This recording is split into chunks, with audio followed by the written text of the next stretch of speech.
Recording started. Hello, my name is Don Gator. I'm a member of the ITSM team, and today I'd like to show you how to create an average request for change within the ServiceNow ITSM system. So we'll start out with our home screen. When you sign on, you're in change management, or you could change your home screen by clicking on the gear and selecting change management as the home screen. We're going to go down here to change. If you want to use a search, this is a text filter. So I can type in change here, and it would bring up just the change options. So I'm going to click on Create New, and I'll be presented with a number of options, the type of change request I'm going to create. For today's demo, we're going to do an average change. The majority of changes that you submit will be average, and you can see there are emergency, the change has already happened, immediate, that's something that needs to be done right away and can't wait for the normal process.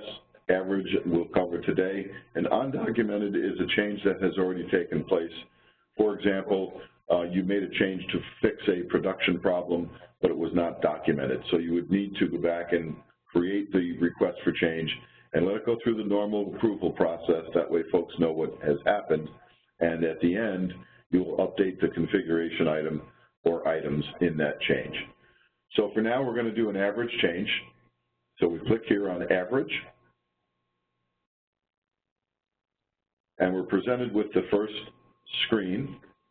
There's a short description here. This gives you 80 characters to be succinct and type in what you want the change to say or what you want the change to be about.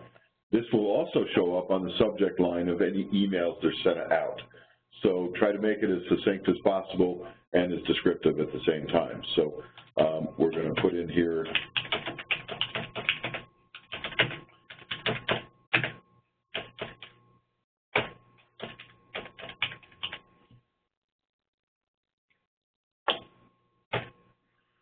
test change for demo purposes.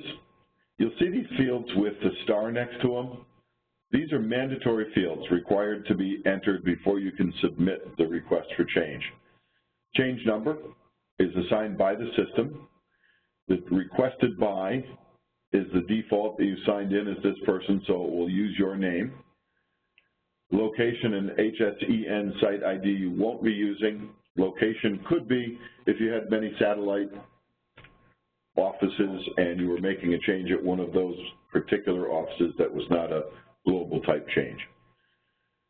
Watch list, who do I want to be informed of the change when there's a change in state, that sort of thing, who needs to know about it. You can add several different users yourself. And then work notes, that's a little bit more specific. That's for folks that are assigned the change. Only folks that are working on the change or a member of the assignment group that is assigned the change will see the work notes. Parent, is this change or request a result of a ticket? Is it the result of a larger change? Is it subordinate to a more overreaching change? For this demo, we're not going to fill these fields in, but that's what they are there for. And if you look on the user guide, there's a little bit more of a description about it. But change managers group, you can use this lookup anywhere, any field where you see the magnifying glass next to it, you can use this to look up on a list. So we'll just click on that and give you an idea what it looks like. In this case, it brings up several different clusters, and they all start with CM. So for instance, if I was going to just want to shorthand this, I could just type in CM, and you see it comes up on the screen to let you know. So we're going to use enterprise operations today. That's where I'm a member. And then the description field, again, not required, but it's a really good idea because folks are going to be reading this request for change, and you want to let them know what it is that you're attempting to change or what you want to change. So this field is free-form text. It's a lot larger, so you can be a little bit more verbose in this field to let folks know what it is you're changing.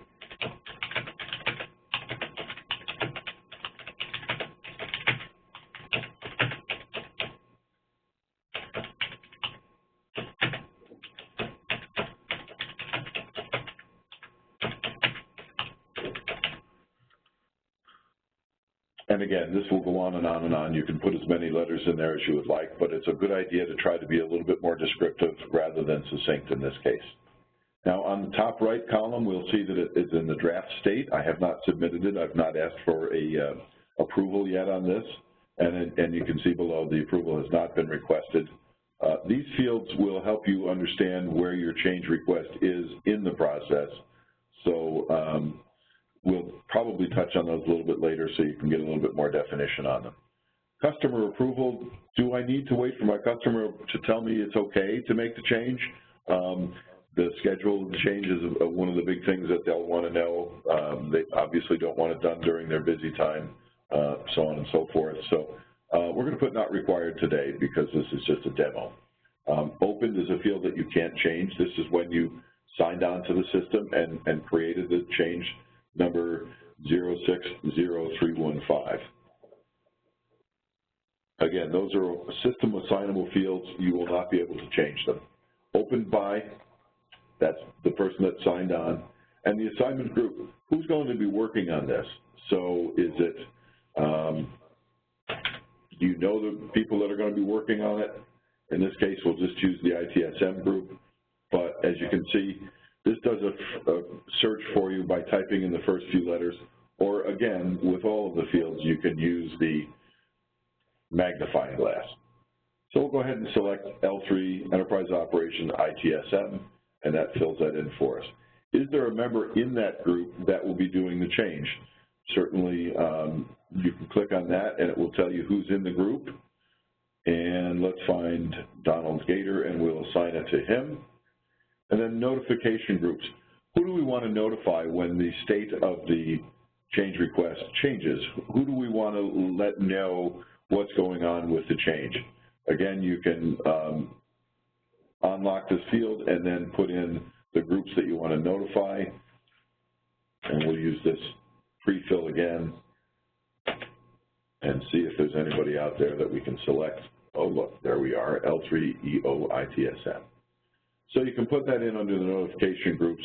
Those folks will be notified when the state of the change request changes or when someone updates the work notes. So now we've created the very first framework for the change, and we're going to go down here and look at category. There are 4 tabs across: category, schedule, planning, and notes. And in category, you can fill them out whatever order you want, but it's just a matter of habit. We can go here and fill out the classification of the change. This is an important distinction. A standard change is just a change that the requester approves. You don't need approval from any management or any change manager. This is something I do all the time. I'm familiar with what the outcome will be, and everybody knows I'm doing it, so a standard change is fine. A minor change, on the other hand, that will go to you, the change requester, and then it will go to the change manager. The change manager of your cluster will review the change and decide whether or not it's approved. So when you select a minor as the classification, you will need 2 approvals, yours and the change manager's. Going up the scale, we go to significant. That's a change that affects more than one user. It affects several people, perhaps. The difference here is that this will require your approval, the submitter, the change manager, and then the change advisory board, a group of people representing different business areas in your cluster or in your agency that will need to review the change and approve it before it can move forward. And then finally, we have major. That's a very large change, and that will involve your approval, the change manager's approval, the change advisory board approval, and the change advisory board executive committee. These are only used a very small percentage of the time, and they're reserved for things like I'm taking down a system for a long period of time, 3 or 4 hours, for instance, or this change will affect a large number of users, or its production and considered a critical system. Really the idea behind classification is the number of approvals that you're going to need to fill, before you can fill the change request.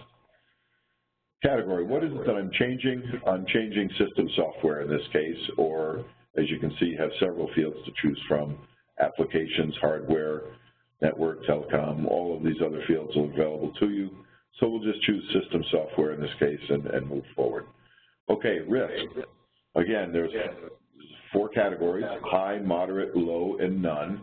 And when I change the risk from none to low, I will get the submitter approval and 1 manager. When I change to medium or moderate, I will get submitter and 2 manager approvals. When you're asking for these manager approvals, it's important to remember that these are vertical approvals. So it would be, I approve it as the submitter, my boss approves it as the manager, my boss's boss approves it as the submitter plus 2, and then submitter plus 3 is all the way up 3 vertical above you. So it would be you, your boss's boss, and then your boss's boss's boss. So we're going to go back for the sake of submitting this today. We're going to say no risk, and then it's my approval only or the submitter approval only. Urgency is assigned by the system. You do not have the option to change that. I click on it, nothing happens. There's no way that I can go ahead and change that again. System set value. Type of change, comprehensive.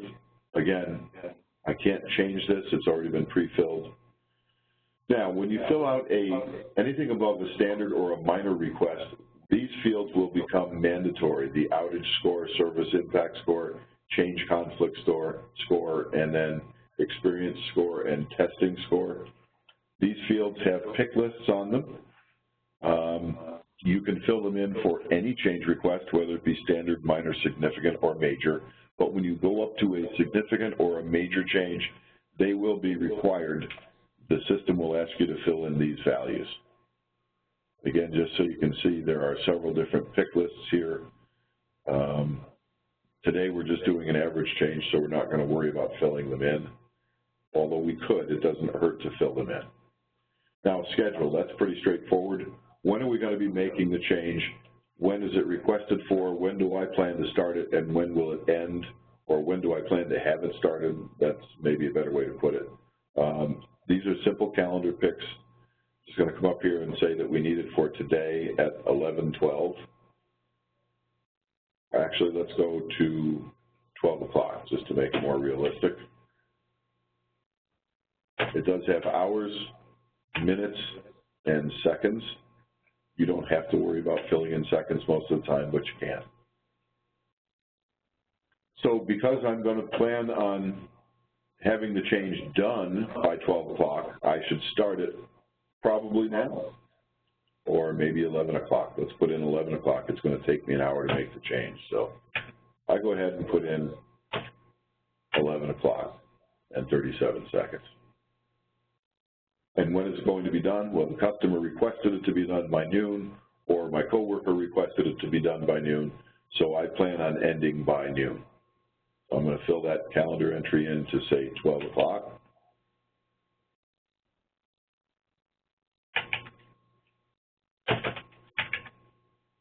And save that. So I've filled out 2 tabs now. I have category complete and schedule complete. Now when it comes to planning and notes, these fields, again, come into play when you're filling out a significant or a major change. When you get to a significant change, and again, all of these fields are good for documentation, even on a standard change. It's not a bad idea to have this information in here. Someone who's reviewing it to approve it, or just for documentation purposes only, it's nice to have that to review and refer to. What configuration item is affected? This is a long list of configuration items contained within the Configuration Management Database, or the CMDB. What are the details of the change? This is what I'm changing, this is how I'm changing, this is what I expect will happen. The change plan, this is how I plan to go about making the change. These are the things that I will do to make the change come to fruition.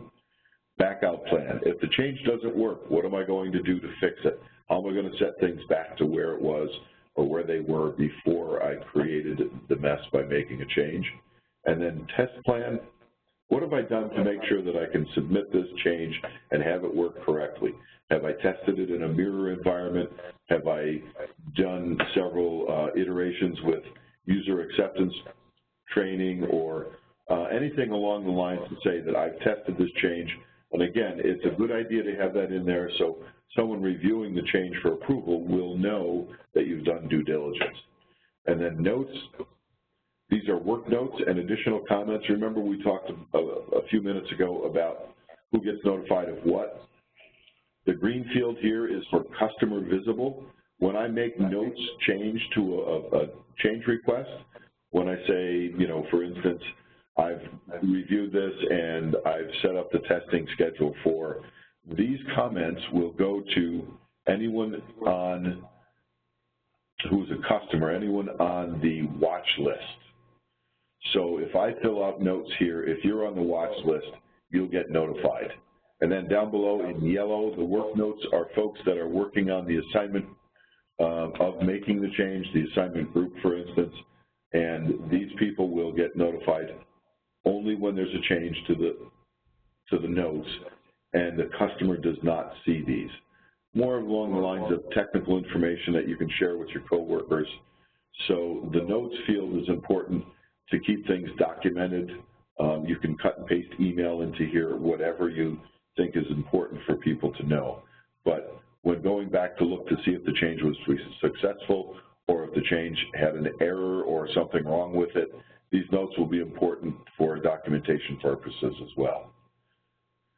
So we've just looked at the 4 tabs: category, schedule, planning, and notes, and it appears that we're ready to go. So I'm going to come down here and I'm going to say final submit. One thing under schedule, when you look at the tab here, there's a final submit date field. I could change that, but it will be erased as I save it. So it doesn't actually get filled in. It gets filled in by the system when I choose final submit. So let's click on final submit.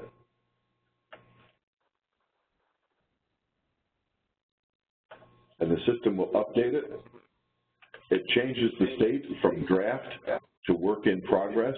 That starts the workflow to say, okay, who needs to approve it next?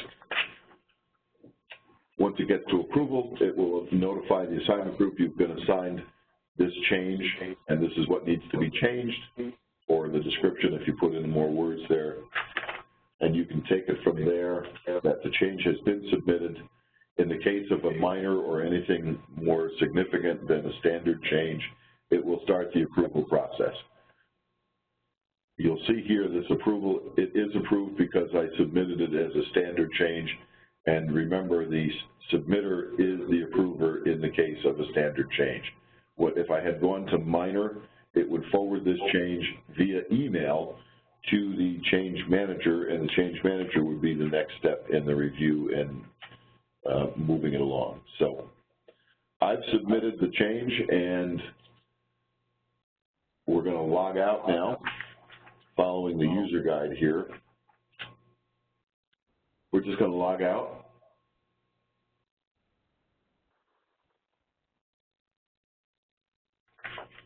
And then we're going to sign in as the change implementer.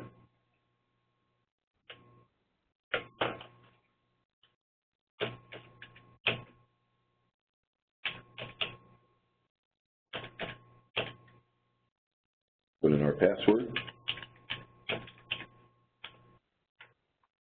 and say sign in.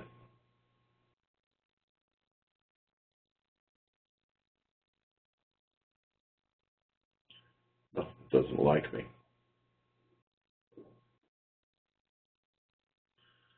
Well, here's another good lesson. If I've tried too many times to sign on, it will tell me I can't get in. But let's go back and just sign on as myself, and then I can show you how it works.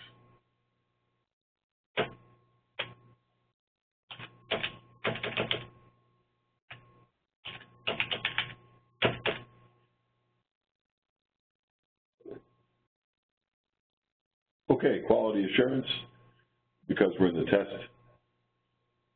environment.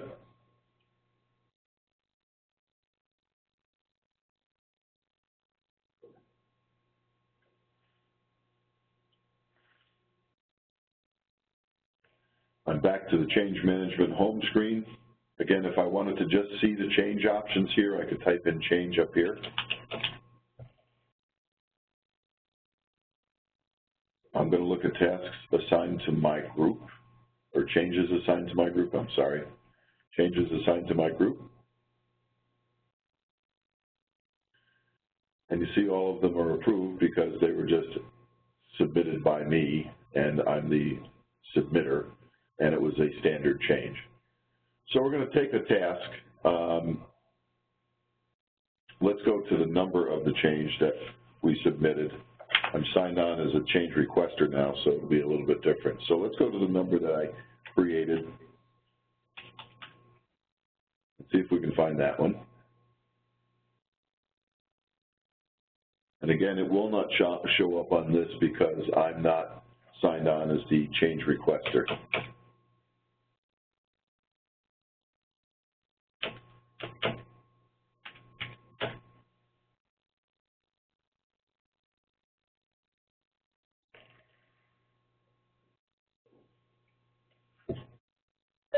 Recording started.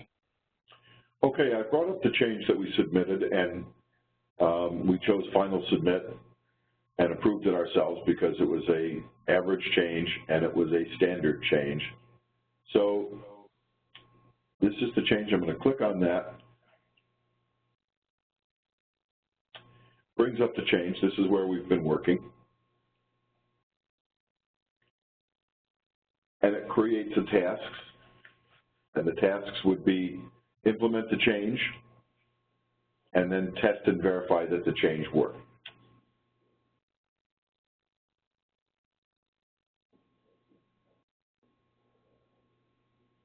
Shows as work in progress.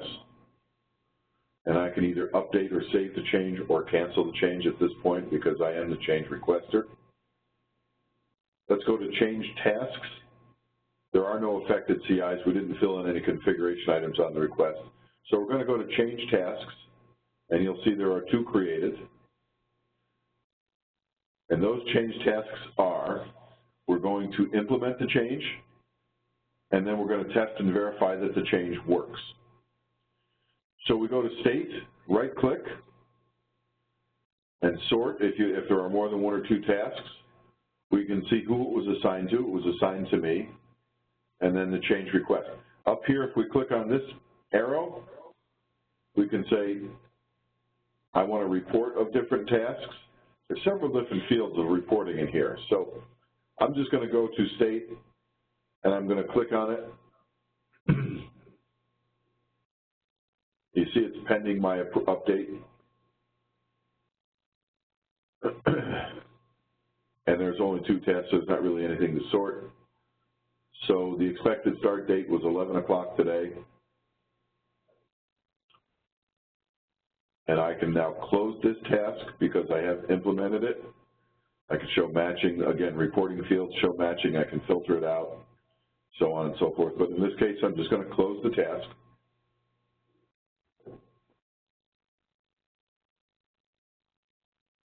And even though there are 2 change tasks, you'll see that the implement change, actually I closed the test verify change, but it would be the same for either. Just click on the task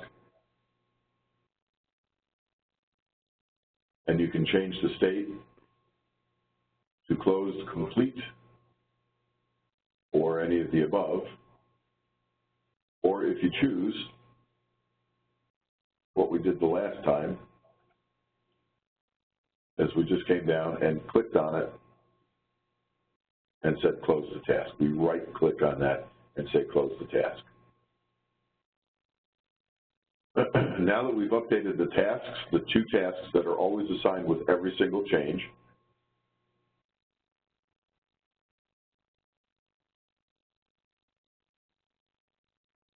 you will see that the state of the request, the change request, has gone to closed complete. Both tasks are complete, the change has been made, and that should finish us up for today's demo. Again, we're members of the ITSM team. My name is Don Gator. Please call me at any time, 549-0419, with questions or concerns, and I'll be happy to work with you. Remember, ITSM, it's all about service. Thank you.